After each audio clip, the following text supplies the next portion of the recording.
Do you have losses in your bond holdings? Bond markets have declined in unison with stocks year to date, primarily for one reason. What's that reason? The Federal Reserve has moved with historically large and fast interest rate hikes. They've done it at one of the fastest paces in the past 100 years. This is after being overly easy from a monetary standpoint for years. I'll say it, the Fed's moves in 2022 have been unprecedented for the last 50 years. Only Alan Greenspan in 1994 comes close when he doubled interest rates in only 12 months. See it for yourself in this chart. Investors, given September CPI numbers last week, these Federal Reserve rate increases should continue in November and December. That deserves a Charlie Brown ugh. So far, 2022 has been almost as bad for bond investors as it's been for stockholders. Many in the financial press like to focus their stories on the sexier assets like equities or private technology companies instead of talking about bonds and fixed income. These stories get more clicks and views than talking about boring bonds most of the time. Investors, up until this year, most bond managers on TV would spend more time talking about Bitcoin, gold, or stocks than their own bond portfolios. 2022 has been a train wreck for most of these bond portfolios. I'm Chris Paris with Oak Harvest Financial Group in Houston, Texas, and welcome to our weekly Stock Talk podcast, keeping you connected to your money. Before we get into this week's topic, why are my bond portfolios down so much this year? Please take a moment to click on the subscribe button and click on the notification bell so you'll be alerted when our team uploads our latest content. We've talked about bonds and fixed incomes a couple of times over the past few years. Only 18 months ago, many investors we spoke with were worried about their fixed income portfolios only yielding a little bit. We saw many prospective clients searching for higher yields in their portfolios, wanting to buy more risky credits or lengthening their maturities in an attempt to gain another 0.25% to 1% yield. Once again, by stretching for income yield, we're seeing in public markets, this has turned out to be a very bad strategy.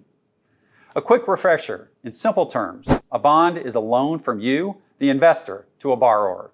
That borrower can be the US government if you're buying a treasury security, or maybe a municipal government or a corporation. The borrower uses the money to fund its operations or their own capital investments, and the investor receives interest on the investment and their own principal back at some future date. Unlike owning equities, a bond is a contractual obligation. So when it comes to bonds, there are two things to point out. First, the best outcome the owner of a bond can have is that they get their interest coupon over the time of the bond. And secondly, when the bond matures, they get their money back. That's the best outcome. Your money back and a little cash along the way. That's the contract. However, on the second point, and this is where many retail bondholders get in trouble, is that the market value of the bond can, and usually does, change over time throughout the maturity length. It can go up and down. I'm going to keep this as simple as possible. There are two types of major risks in owning a bond. The first is the issuer's creditworthiness. Basically, how likely is the borrower to give you your money back at the end of the term of the bond? When the bond matures, when that contract with you expires. That's credit risk. The US government is thought to be the gold standard in credit ranking. Why is the US government the gold standard? Well, there's little to no risk the US government won't pay back their debts. They can always print more money. On the other side of the spectrum are junk bonds and emerging market credits. These are homes to the extreme of the higher risk side of borrowers that can have big troubles paying off their debt when the economy slows down or the economy goes into recession. The second major risk in bonds that many investors are experiencing for the first time in decades is interest rate risk. Remember, there's an inverse relationship between interest rates and bond prices. As interest rates fall, bond prices rise. Conversely, when interest rates rise, bond prices tend to fall. Many advisors correctly describe this dynamic as a teeter-totter or a seesaw. Why does this happen? Well, it happens because when interest rates are declining, investors try to lock in the highest rate they can for as long as they can. To do this, they're willing to buy bonds that pay a higher interest rate than the prevailing market rate. This increase in demand translates into an increase in bond prices and a decrease in yields. On the other hand, if interest rates are rising, many investors try to sell bonds with lower interest rates. This forces those existing bond prices down to match the current market rates, which are rising.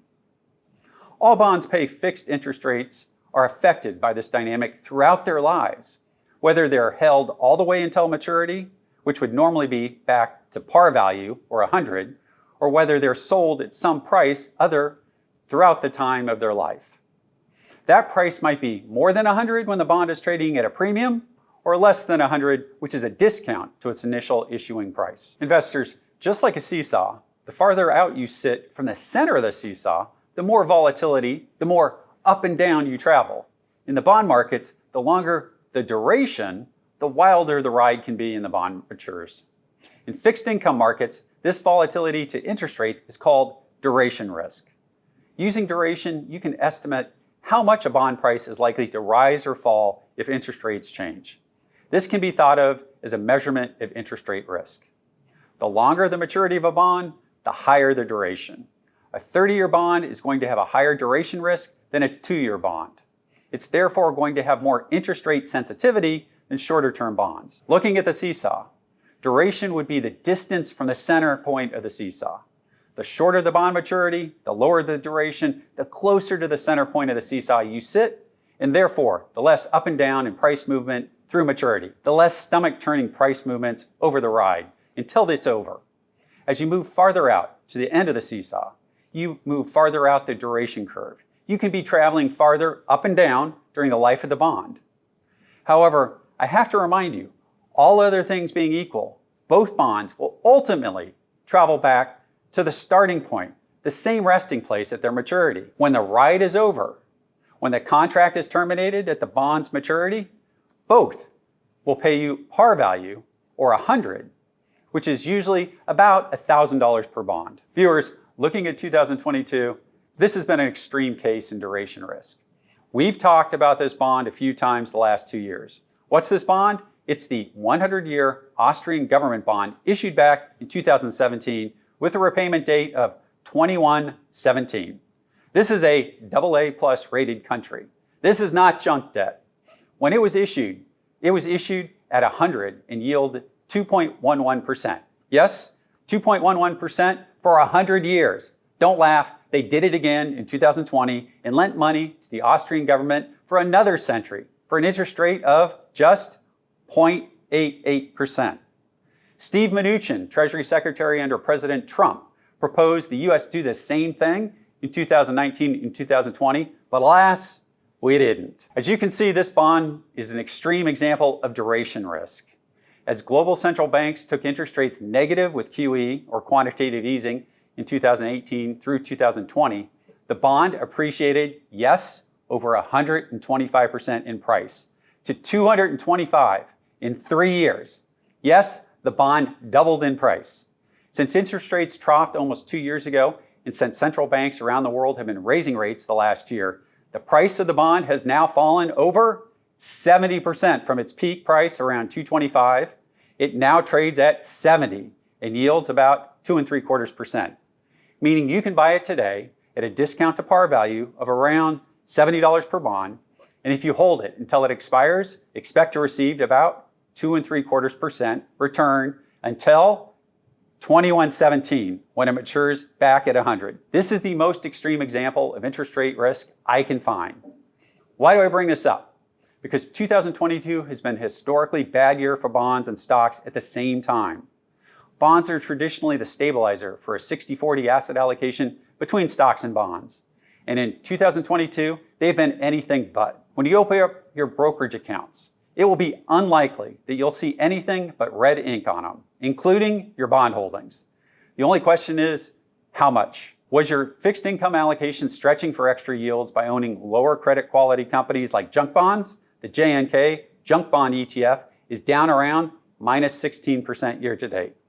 Or did you stretch and buy longer maturity treasury holdings in the 10 to 20 year duration category? If so, expect your bond portfolio losses in those types of funds to be down -25 to -30%, almost the same as stocks. The TLT, Treasury Bond ETF, which mimics a 20-year Treasury bond, is down almost -32% year to date. That's as bad as technology stocks. That's as much as the NASDAQ index.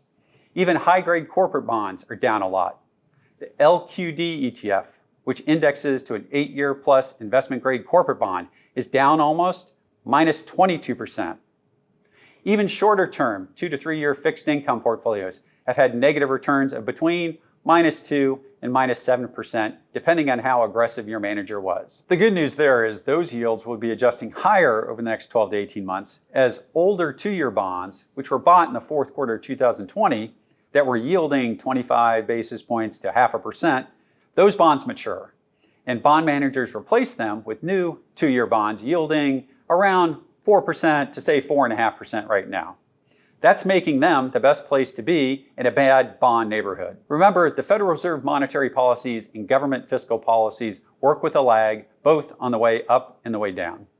Looking out to 2023, particularly post first quarter, the economy is likely to be slowing with inflation, albeit high, dropping fast. In that environment, with rates high and inflation dropping, it would be wise to be allocating more to a 60-40 portfolio, not bailing out of bonds. The impacts from the recent Fed rate hikes are being quickly passed on to bond markets, much as they have to stock markets. Unfortunately, areas of the economy that the Fed is watching, such as jobs and wages, have yet to feel the full impact of these aggressive rate hikes. They will. It's only a matter of time. In the meantime, higher yields in bonds are making the asset class more attractive to investors for the first time in years, as their real yields, or what they yield over inflation expectations, are back to positive. If the ongoing market volatility is making you feel uneasy, give us a call and schedule a meeting with an Oak Harvest advisor. Our team does have insurance-based tools that don't have the volatility of public stock or bond markets. However, I've got to remind everyone that these investments may also lower your long-term expected returns. At Oak Harvest, we think our clients are best served by us helping them plan for their future needs instead of focusing on the past. The future and stock markets are always uncertain, and that's why our retirement planning teams plan for retirement needs first and your greed second. Give us a call here and schedule an initial consultation with an Oak Harvest advisor. We'll sit down with you and help you and your family do the math and figure out if you'll be able to meet your retirement goals and needs. At Oak Harvest, we think our clients are best served by us helping them plan for their future needs instead of focusing on the past. The future and stock markets are always uncertain, and that's why our retirement planning teams plan for your retirement needs first and your greed second. Give us a call to speak to an advisor and let us help you craft a financial plan that helps you meet your retirement goals. Call us here at 877-896-0040 and schedule an advisor consultation. The initial one is free. We're here to help you on your financial journey into and through your retirement years. I'm Chris Paris, and from the whole team here at Oak Harvest, have a blessed weekend.